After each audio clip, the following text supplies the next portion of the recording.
ପ୍ରଥମ ପ୍ରଶ୍ନଟି ହେଲା କେଉଁ ପରିବା ଖାଇବା ଦ୍ୱାରା ଚର୍ମ ସମସ୍ୟା ଠିକ୍ ହୋଇଥାଏ?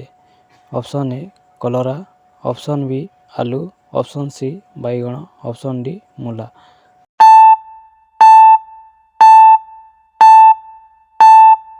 ତ ଏଠାରେ ଆପଣମାନଙ୍କର ସଠିକ୍ ଉତ୍ତର ହେଇଯିବ ଅପସନ୍ ଏ କଲରା।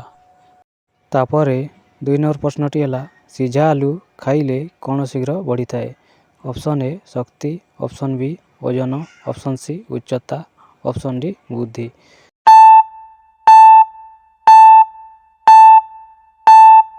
ତ ଏଠାରେ ଆପଣମାନଙ୍କର ସଠିକ୍ ଉତ୍ତର ହେଇଯିବ ଅପସନ୍ ବି ଓଜନ।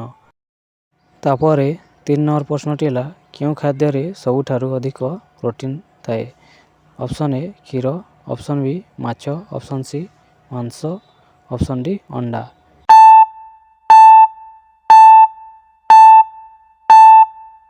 ଏଠାରେ ଆପଣମାନଙ୍କର ସଠିକ୍ ଉତ୍ତର ହେଇଯିବ ଅପସନ୍ ଡି ଅଣ୍ଡା। ତାପରେ 4 ନମ୍ବର ପ୍ରଶ୍ନଟି ହେଲା ଶୋଇବାର କେତେ ସମୟ ପୂର୍ବରୁ ଖାଦ୍ୟ ଖାଇବା ଉଚିତ? ଅପସନ୍ ଏ 2ରୁ 3 ଘଣ୍ଟା, ଅପସନ୍ ବି 3ରୁ 6 ଘଣ୍ଟା, ଅପସନ୍ ସି 6ରୁ 9 ଘଣ୍ଟା, ଅପସନ୍ ଡି 9ରୁ 12 ଘଣ୍ଟା।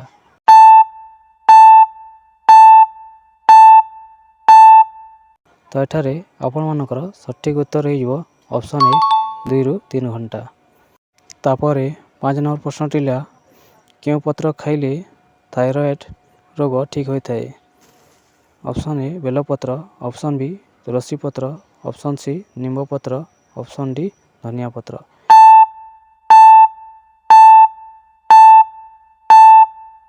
ଏଠାରେ ଆପଣମାନଙ୍କର ସଠିକ୍ ଉତ୍ତର ହେଇଯିବ ଅପସନ୍ ଡି ଧନିଆ ପତ୍ର।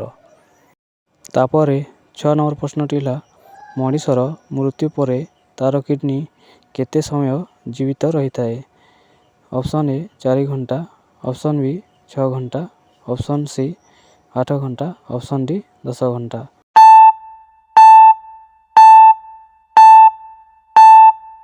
ତ ଏଠାରେ ଆପଣମାନଙ୍କର ସଠିକ୍ ଉତ୍ତରଟି ହେଇଯିବ ଅପସନ୍ ବି 6 ଘଣ୍ଟା। ତାପରେ 7 ନମ୍ବର ପ୍ରଶ୍ନଟି ହେଲା ମାସକୁ କେତେ ଥର ଶାରୀରିକ ସମ୍ପର୍କ ରଖିଲେ ସ୍ୱାସ୍ଥ୍ୟ ପାଇଁ ଲାଭଦାୟକ ହୋଇଥାଏ? ଅପସନ୍ ଏ 6 ଥର, ଅପସନ୍ ବି 7 ଥର, ଅପସନ୍ ସି 8 ଥର, ଅପସନ୍ ଡି 9 ଥର।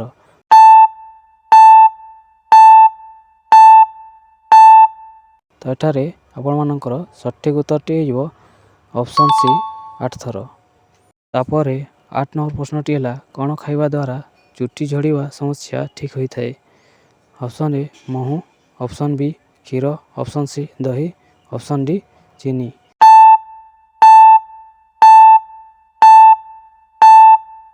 ତ ଏଠାରେ ଆପଣମାନଙ୍କର ସଠିକ୍ ଉତ୍ତରଟି ହେଇଯିବ ଅପସନ୍ ସି ଦହି।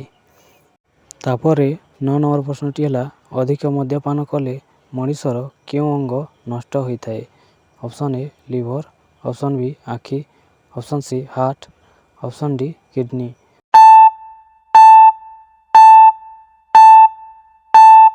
ଏଠାରେ ଆପଣମାନଙ୍କର ସଠିକ୍ ଉତ୍ତରଟି ହେଇଯିବ ଅପସନ୍ ଏ ଲିଭର।